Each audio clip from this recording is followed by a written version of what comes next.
առերեսում ենք ձեզ մի իրականության,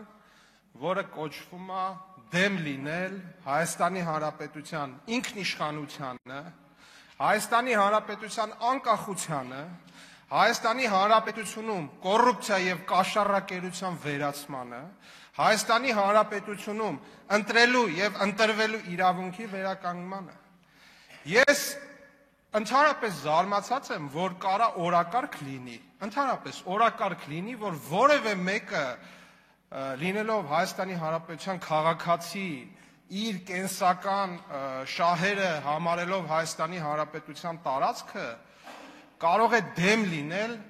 որևէ կերպով, որևէ ձևաչափով, որևէ երկրի հետ սահմանի բացմանը։ Այս թեմային կարան դեմ լինեն տարբեր ուժային կենտրոններ, աշխարհաքաղաքական կենտրոններ, ում որ ձեռք չի տալիս Հայաստանի այլընտրանքային ճանապարհների բացումը, ապաշրջափակումը, ում որ ձեռք չի տալի Հայաստանի Հանրապետության տնտեսական զարգացումը, ում որ ձեռք չի տալի Հայաստանի Հանրապետությունում անկախության ամրապնդումը, բայց որ Հայաստանի Հանրապետության ազգային ժողովի падգամավորը կամ պաշտոնյան, կամ այստեղ ընդհանրապես ապրող մարդը կարա դեմ լինի սահմանի բացմանը որևէ ձևաչափով, սա արդեն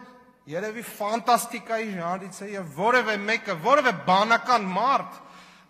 սրա բացատրությունը կարող է ընդհանրապես տալ ավարտեք եւ թեմայից շեղվել եք, բայց թեմայից շեղվել եք։ Պարոն Ռուբինյան, ես ձեր նման դաշնակցության գիտակ չեմ եւ շատ իզու եւ դրա համար պետքա խնդրեմ անպայման անդրադառնաք պարոն Մանուկյան։ Ես կանրադառնամ հիմա, բայց ավարտում եմ, շնորհակալություն։